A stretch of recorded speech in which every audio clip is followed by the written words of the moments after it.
Thursday, 6 o'clock. My dear ones, what a feast! At dinner with Isai, face to face, chat about art, so cordial and so original, without any restraint, then by car to the Académie, etc. Isai makes himself comfortable, looks at an engraving, lights his pipe, gets enthusiastic about my music stand, asks me to send him one to Brussels. I give him the score to my cello concerto.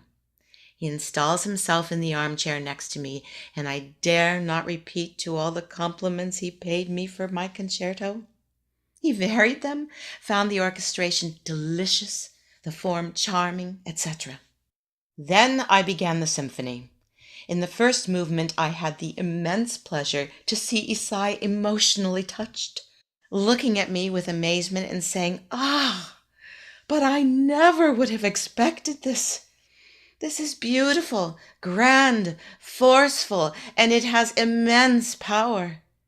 The second movement also pleased him, particularly the ending, but the scherzo grabbed him. He pressed my hand, and all the signs of admiration he gave me compensated me largely for all the troubles and irritations suffered in silence.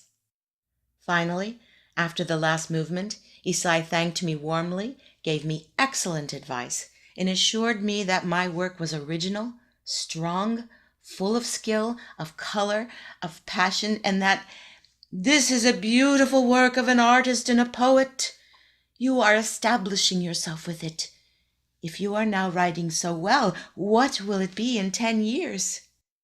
Finally, he keeps me another hour for a chat. Isai encouraged me to persevere in my convictions and my views as an artist. He does not doubt my success. In a car, I accompanied him back to his hotel. He plays tonight at 7 o'clock. And in the car, the topic of our conversation was again my work. Isai prevails upon me to think of changing a bit of my milieu. 1 year in Berlin, in order to make myself known there, seems good to him. But then he tells me to follow my inclinations. 1 year of Italy, Rome, and Florence, then a trip to the Orient, to the sun.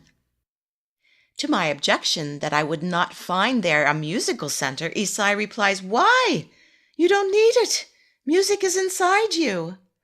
This is so startling, as Ray says, and it will give me a vigorous push forward to compose my next works, which should be moreover stronger than the symphony. Now, I know that I am not the only one to feel my music, since Isai has vibrated with it. He does not talk to me about craft, of technique, which he finds perfect, but of the poetry, of the color, of the warmth, of all the joys, pains, hopes, passion that I put into my work. And he was emotionally moved by them. I have fulfilled my purpose. I have said what I wanted to say. There is the essence. There is the compensation for my labor. The recognition by Knorr, by Thuy, by Jacques, by Schillings, and by Isai are of value to me.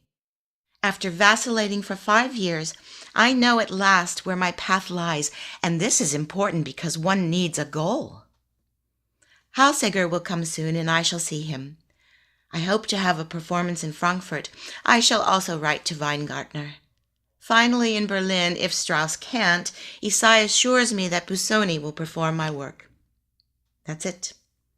For this evening, I am a bit feverish, as you can imagine. Now to work. And if my life does not have human luck, it will have one that is purer and more exalted.